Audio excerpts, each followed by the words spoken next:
तो hello student, कैसे आप सभी। आशा करता हूँ आप सभी स्वस्थ मस्त और तंदुरुस्त होंगे और अपनी पढ़ाई बहुत ही अच्छे से आप सभी कर रहे होंगे। तो आप सब जानते हैं कि इस चैनल पे ज़्यादातर आप लोगों को मैथ की वीडियो देखने को मिली होगी, मैथ के बारे में बताया गया होगा। लेकिन आज से इस पे साइंस का टॉपिक भी डाला जाएगा जो कि एग्जाम से रिलेटेड होगा, बहुत ही इंपॉर्टेंट होगा। वह सभी क्वेश्चन को जो 2 नंबर के जो लघु उत्तरीय क्वेश्चन होगा फिजिक्स केमिस्ट्री और बायोलॉजी के, वो सभी क्वेश्चन को एक एक करके आपके सामने लाया जाएगा कि आपकी तैयारी बहुत ही अच्छे से हो जाए साइंस सब्जेक्ट में। तो चलिए बच्चों, लेट ना करते हुए अपने क्लास को शुरू करते हैं और देखते हैं कि आज का टॉपिक क्या है। तो देखिए बच्चों, आज का टॉपिक हम लोग का है प्रकाश के परावर्तन के नियम को लिखें। ठीक है, प्रकाश के परावर्तन के नियम को लिखें। तो आप लोग पहले ये देख लीजिए कि होता क्या है। तो प्रकाश के परावर्तन के मुख्यतः 2 नियम है। पहला नियम, आपतन कोण। देखिए, आपतन कोण और परावर्तन कोण बराबर होता है। आपको समझ में नहीं आया होगा, लेकिन हम इसको अच्छे से समझाएंगे फिगर के माध्यम से। उसके बाद लिखा है आपतित किरण, परावर्तित किरण तथा आपतन बिंदु पर खींचा हुआ अभिलंब सभी एक ही समतल में होते हैं। ठीक है, अब आइए इसको हम लोग अच्छे से समझते हैं। पहला बोला है आपतन कोण और परावर्तन कोण। तो पहले हम लोग शुरू से एकदम शुरू करते हैं। एक किरण है जो इधर से आ रही है, मतलब कि मान लीजिए आप कभी लाइट को बार रहे हैं कि शीशा पर जो कि समतल है। देखिए, ये एक समतल दर्पण है। ये क्या है? ये समतल है। ठीक है, और आती हुई जो किरण है उसको आपतित किरण बोलते हैं। क्या बोलते हैं? आपतित किरण। ठीक है बच्चों, और जो यहाँ से टकरा कर इधर चल जाए उसे क्या बोलते हैं? परावर्तित किरण। परावर्तित किरण। ठीक है बच्चों, किरण नीचे लिख देते हैं, किरण। ओके, आपतित किरण, और ये होता है यहाँ से टकरा कर गई वो परावर्तित किरण। और जहां पे ये टकराएगी, यहाँ पे जहां पे ये टकराती है उसको बोलते हैं लोग आपतन कोण। क्या बोलते हैं लोग? आपतन कोण। ठीक है बच्चों, तो क्या बोला है? आपतित किरण तथा परावर्तित किरण तथा आपतन बिंदु पर खींचा हुआ अभिलंब। ये जो लाइन है इसको हम लोग क्या बोलते हैं? अभिलंब बोलते हैं। अभिलंब। ठीक है, बात क्लियर हुआ आपको? देखिए, कहना क्या चाहता है कि आपतित किरण तथा परावर्तित किरण तथा आपतन बिंदु पर डाला हुआ अभिलंब, ये होता है अभिलंब या खींचा हुआ अभिलंब, सभी क्या हो? सभी एक ही समतल में हो।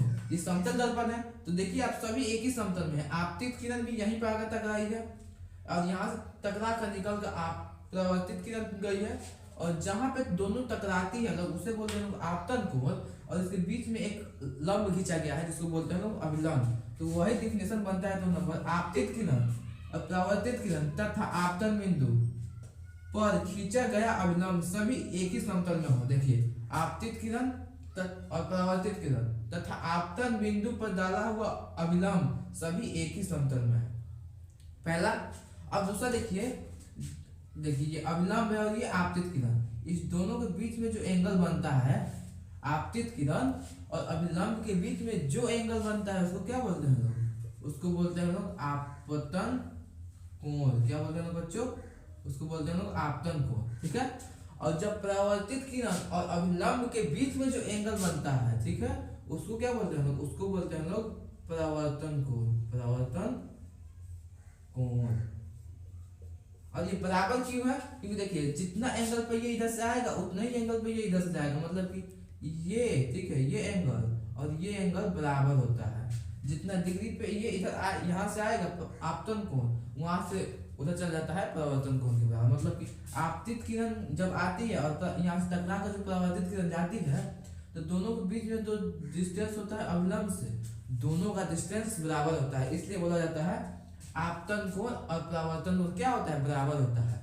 तो अगर आप क्वेश्चन जब आए आपके एग्जाम में, तो आप क्या ये कीजिएगा, एक बार आप दोनों का परिभाषा लिख दीजिएगा कि आपतन कोण परावर्तन कोण के बराबर होता है, और दूसरा चीज आपतित किरण, परावर्तित किरण तथा आपतन बिंदु पर खींचा गया अभिलंब सभी एक ही समतल में हो। ठीक है बच्चों, और दूसरा काम क्या करना है आपको? साइड में छोटा सा क्या करना है? ऐसे फिगर बना देना है, क्योंकि एग्जामिनर को समझ में बहुत अच्छा से आएगा कि बच्चा इस चीज को, इस क्वेश्चन को बहुत ही अच्छे से जानता है। इसलिए आप क्या करेगा? 2 में से 2 नंबर दे देगा। ठीक है बच्चों, तो आप इसको अच्छे से घर में प्रैक्टिस कर लीजिएगा। ठीक है ना बच्चों? तो अब बढ़ते हैं लोग अपने दूसरे क्वेश्चन पर, और दूसरा क्वेश्चन अपना क्या है उसे देखते हैं। तो बच्चों देखिए आज का दूसरा क्वेश्चन है हम लोग का कि प्रकाश के परावर्तन की परिभाषा, मतलब प्रकाश के परावर्तन की परिभाषा क्या हो सकती है। ठीक है बच्चों, तो यहाँ पे लिखा है उत्तर में, प्रकाश जब किसी सतह से टकराकर वापस उसी दिशा में मुड़ जाती है, इस प्रक्रिया को प्रकाश का परावर्तन कहते हैं। मतलब क्या, जैसे देखिए एक ये कोई सतह है, ठीक है, यह एक सतह हो गया, मान लीजिए कोई शीशा हो गया, ये समतल शीशा है, ठीक है। अब क्या करती है, प्रकाश यहाँ से आती है और इस दिशा में लौट जाती है। अब आप ये मत समझिएगा कि ये बोला है कि मान लीजिए कोई सतह आई टकराई और फिर इधर ही जाएगी, ये नहीं बोला है। ये क्वेश्चन क्या बोला है, वापस उसी दिशा में मुड़ जाए, मतलब ये नहीं कहना चाहता है कि यहाँ से आई है तो इधर ही जाएगी, मतलब कि यहाँ से आई है तो इधर जाएगी, इधर नहीं जाएगी। यह ये बोलना चाहता है कि यहाँ से आई है लेकिन इधर नहीं गई है, वापस उसी दिशा में आ गई है। आप सघन और विरल माध्यम पढ़े होंगे कि जब प्रकाश की किरण सघन माध्यम से विरल माध्यम में जाती है तो कहीं अभिलंब की ओर मुड़ जाती है, लेकिन ये क्या बोला, उसी दिशा में मुड़ जाती है। दिशा का मतलब राइट, देखिए ये राइट है और ये लेफ्ट है, ठीक है, ये राइट साइड वो लेफ्ट साइड, और बीच में क्या है, एक समतल शीशा है। तो ज्यादातर बच्चे समझ गए होंगे कि राइट से आएगी फिर जिधर से आई है उधर ही मुड़ जाएगी, तो उसे क्या कहेंगे, प्रकाश का परिवर्तन। वैसा नहीं होता है, ये होता है कि अगर यहाँ से आ रही है तो इधर जाएगी बल्कि इधर नहीं जाएगी, ठीक है।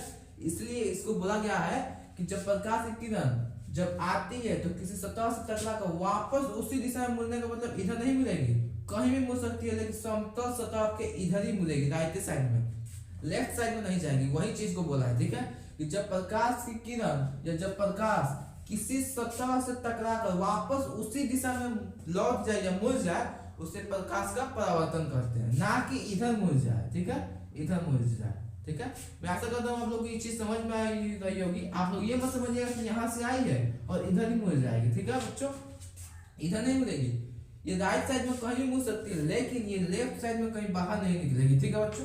उसी को ये बोला है प्रकाश का परावर्तन, मतलब कि मान लीजिए ये भी कुछ शीशा हो गया और प्रकाश की किरण यहाँ से आई और इधर लौट गई, तो इसे बोलते हैं प्रकाश का परावर्तन। मतलब यहाँ से आई और इसी दिशा में चली गई, ना कि ये नीचे आई। अगर ये नीचे आती तो ये परावर्तन हुआ ही नहीं। परावर्तन का मतलब क्या है, इधर से आए टकरा कर कहीं चल जाए, मतलब कि टकराए और कहीं चल जाए। मान लीजिए आप कोई बॉल खेलते हैं, क्रिकेट खेलने जाते हैं, तो मान लीजिए अभी गलती से आप मारे और बॉल कभी दीवार से टकरा कर फिर आपके पास आ जाए। यहाँ मान लीजिए यहाँ कोई दीवार है, आप यहाँ से खेल रहे हैं, ठीक है, क्रिकेट, अब यहाँ से मारे और यहाँ दीवार पर लग कर इधर चला गया, तो उससे क्या बोलेंगे कि बॉल आकर यहाँ लगकर परावर्तन हो गया, मतलब कि यहाँ से दूसरी जगह चला गया, ना कि इधर आ गया।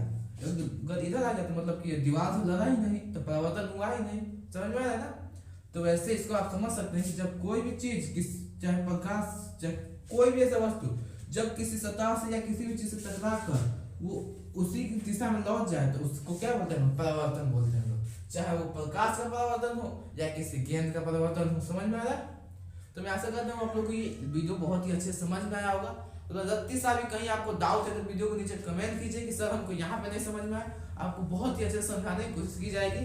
अब मिलते हैं अपने नेक्स्ट वीडियो में साइंस का नया टॉपिक लेकर आए, जिससे पढ़ने से आपका जो एग्जाम होने वाला साइंस में उसको आपको बहुत ही मदद मिले। ठीक है बच्चों, तो चलिए आज के लिए इतना ही, मिलते हैं हमने नेक्स्ट वीडियो में। अगर आपने हमारे चैनल को सब्सक्राइब नहीं किया है तो आज ही सब्सक्राइब कीजिए, क्योंकि इससे आपको बहुत सी चीजें सीखने को